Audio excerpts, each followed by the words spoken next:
अस्सलाम वालेकुम व्यूवर्स।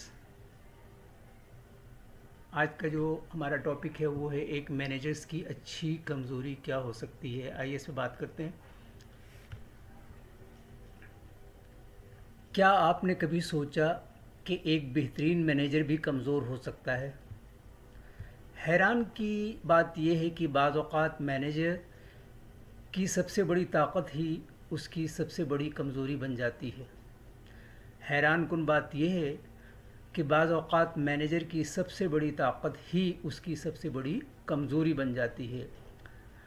आज की वीडियो में हम बात करेंगे कि उन कमज़ोरियों की जो एक मैनेजर को नाकाम भी बना सकती है। अगर वक्त पर उन पर और अगर वक्त पर उन पर काम न कर लिया जाए तो यही कमज़ोरियाँ उसे एक गैर मामूली लीडर भी बना सकती हैं। वीडियो के आखिर तक ज़रूर देखिए क्योंकि आखिरी कमज़ोरी तकरीबन हर दूसरे मैनेजर में पाई जाती है। पहला, हर काम खुद करने की आदत।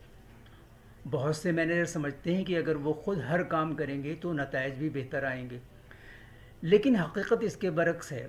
जब मैनेजर्स पर छोटा बड़ा काम खुद करने लगता है तो टीम की तरक्की रुक जाती है। मिसाल के तौर पर फ़र्ज़ करें एक सेल्स मैनेजर हर ईमेल खुद चेक करता है, हर रिपोर्ट खुद बनाता है और हर फैसले में खुद शामिल होता है। नतीजा, टीम उसके बग़ैर कोई फ़ैसला नहीं कर सकती, न कर पाती है, काम सुस्त हो जाता है और मैनेजर हर वक्त दबाव में रहता है। याद रखें, अच्छा मैनेजर हर काम खुद नहीं करता बल्कि सही लोगों को सही जिम्मेदारी देता है। नंबर 2 है नहीं ना कह पाना। कुछ मैनेजर्स हर दरख्वास्त, हर एप्लीकेशंस को कबूल कर लेते हैं, हर मीटिंग, हर प्रोजेक्ट, हर इजाफी काम। शुरू में लोग उन्हें बहुत अच्छा समझते हैं, लेकिन चंद ही हफ्तों में वो शदीद ज़हनी दबाव का शिकार हो जाते हैं। मिसाल के तौर पर अगर आपकी टीम पहले ही मसरूफ़ है और आप एक नया प्रोजेक्ट भी कबूल कर लेते हैं तो मेयार भी गिरता है और टीम भी थक जाती है। एक कामयाब मैनेजर जानता है कि हाँ कहनी है और कब एहतराम के साथ नहीं कहना ज़रूरी है। तीसरी बात, हर चीज़ को कंट्रोल करने की कोशिश, माइक्रो मैनेजमेंट। ये शायद दुनिया भर के मैनेजर्स की सबसे आम कमज़ोरी है। माइक्रो मैनेजमेंट का मतलब है कि मैनेजर्स हर छोटी चीज़ में मदाखलत करे, हर 5 मिनट बाद अपडेट मांगना, हर काम में गलती निकालना, हर फैसला खुद करना। मिसाल के तौर पर फ़र्ज़ करें एक ग्राफिक डिज़ाइनर को एक पोस्टर बनाना है, लेकिन मैनेजर्स हर 10 मिनट बाद कहता है ये रंग बदल दो, ये फ़ॉन्ट तब्दील कर दो, ये तस्वीर हटा दो। आखिर में न सिर्फ वो वक्त ज़ाया होता है बल्कि मुलाजिम का एतमाद भी ख़त्म हो जाता है। लोग कंपनी नहीं छोड़ते, अक्सर वो ख़राब मैनेजर्स छोड़ते हैं। नंबर 4 है फीडबैक ना देना या सिर्फ तनकीद करना। कुछ मैनेजर सिर्फ गलतियां देखते हैं, जब अच्छा काम हो तो खामोश रहते हैं और जब गलती हो तो सबके सामने तनकीद करते हैं। मिसाल के तौर पर फ़र्ज़ करें एक मुलाजिम ने पूरा महीना बेहतरीन कारकर्दगी दिखाई, लेकिन एक दिन छोटी सी गलती हो गई। अगर मैनेजर सिर्फ उसी गलती पर तवज्जो देगा तो मुलाजिम की हौसला शिकनी होगी। बेहतरीन मैनेजर वो है जो अच्छी कारकर्दगी की तारीफ़ भी करता है और गलतियों की इस्लाह भी एहतराम के साथ करता है। नंबर 5 है तब्दीली से खौफ खाना। दुनिया मुसलसल बदल रही है। Artificial intelligence, automation, remote work, नई टेक्नोलॉजीज़।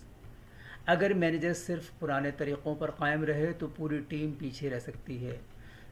मिसाल के तौर पर एक कंपनी आज भी कागज़ी रिपोर्टों पर काम कर रही है जबकि दूसरी कंपनी AI टूल्स इस्तेमाल कर रही है। चंद साल बाद दोनों कंपनियों के नताइज में वाज़ेह फ़र्क नज़र आएगा। जो मैनेजर सीखना छोड़ देता है वो तरक्की करना भी छोड़ देता है। नंबर 6 है जज्बात पर काबू ना रखना। एक मैनेजर्स का मूड पूरी टीम के माहौल को मुतासिर करता है। अगर वो हर छोटी बात पर गुस्सा करे, ऊंची आवाज़ में बात करे या दबाव में आकर गलत फ़ैसले करे तो पूरी टीम गैर महसूस करती है। مسئلہ مثال کے طور پر اگر ایک ملازم غلطی کرے اور مینیجر سب کے سامنے اس کی بے عزتی کر دے تو باقی ملازمین بھی نئے آئیڈیاز دینا بند کر دیتے ہیں، لیکن اگر وہی مینیجر پرسکون انداز میں مسئلہ حل کرے تو اعتماد بڑھتا ہے اور ٹیم بہتر کام کرتی ہے۔ اسی لیے کہا جاتا ہے کہ leadership is emotional stability under pressure. سب سے اہم بات یاد رکھیں، کسی مینیجر کا کمزور ہونا مسئلہ نہیں، اصل مسئلہ یہ ہے کہ وہ اپنی کمزوری کو پہچانے ہی نہ۔ ہر کامیاب لیڈر اپنی خامیوں کو تسلیم کرتا ہے، ان پر کام کرتا ہے اور روزانہ پہلے سے بہتر بننے کی کوشش کرتا ہے۔ لاسٹ میں، آپ کے خیال میں ایک مینیجر کی سب سے بڑی کمزوری کیا ہوتی ہے؟ آپ کامنٹ میں ضرور بتائیں۔ اگر آپ کو یہ ویڈیو معلوماتی لگی ہو تو اسے لائک ضرور کریں، اپنے دوستوں کے ساتھ شیئر کریں اور ایسی ہی پروفیشنل لیڈرشپ اور مینجمنٹ ٹپس کے لیے ہمارے چینل کو ضرور سبسکرائب کریں۔ ملتے ہیں اگلی ویڈیو میں۔ Thank you for watching and listening. اللہ حافظ۔